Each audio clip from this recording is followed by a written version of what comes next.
Hello friends, and welcome back to Mr. Ghost, where every story brings a new chill and a secret no one talks about. Tonight, we're diving into a haunting that began with something so simple, so innocent, it could happen in any home: a baby monitor. This story is told from the point of view of a young babysitter named Emma, and once you hear what she saw, you'll never look at a sleeping baby the same way again.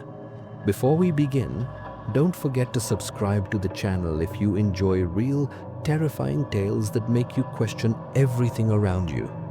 Because on Mr. Ghost, sometimes the scariest things are already inside your house.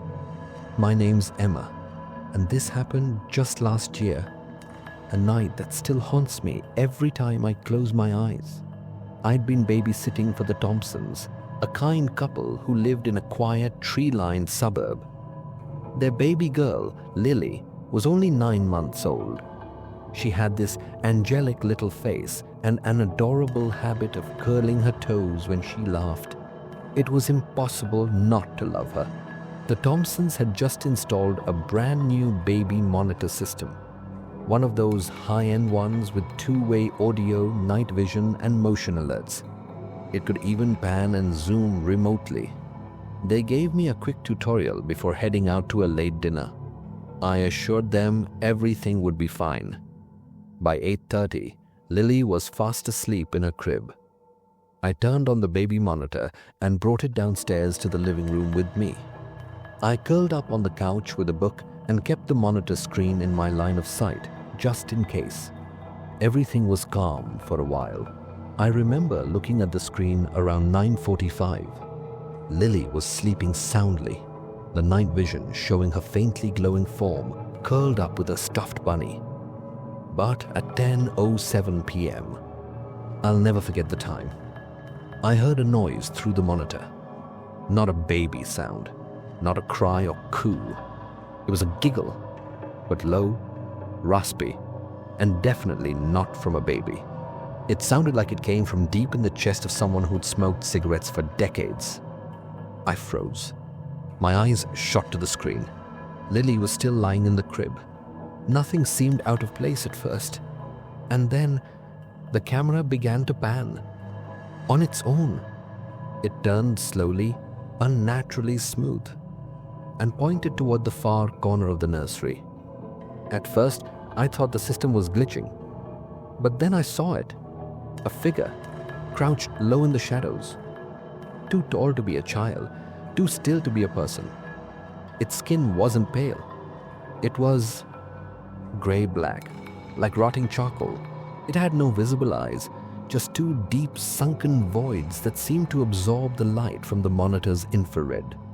Its mouth stretched unnaturally wide, curled into a smile filled with long, broken teeth. Cracks lined its face like dried mud, and it was watching Lily. I couldn't move. Then, suddenly, its head jerked toward the camera. It saw me. It knew I was watching. It leaned in, its face now inches from the lens, filling the screen with twisted darkness, and it smiled wider. That broke me. I screamed, dropped the monitor, and ran up the stairs. The hallway was cold, not chilly. Cold, like walking into a freezer. The lights above flickered violently as I reached Lily's room. I burst in, heart pounding, lungs screaming for air, and found the crib empty. Lily was gone. The window was locked, no broken glass, no signs of entry, just her little stuffed bunny on the floor, sitting upright, perfectly still. I called 911, crying so hard I could barely speak. The police arrived in minutes. The Thompsons rushed home soon after. They searched everything. The house, the yard, the neighborhood, saw nothing. No fingerprints, no footprints, no signs of struggle. Just one thing. The monitor had recorded a 2-second clip. In it, Lily was sitting upright in the crib, looking straight into the camera. Her eyes weren't wide with fear.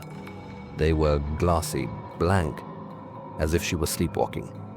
And behind her, the figure slowly rose, towering over her.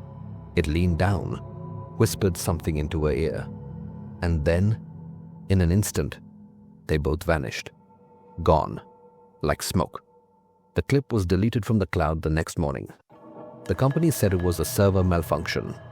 No trace of it remained. The police treated it as a kidnapping, but they had no suspects, no leads, no hope. Lily was never found, but that's not the end. 3 nights after it happened, I got a push notification from the Baby Monitor app on my phone. Movement detected in Lily's room.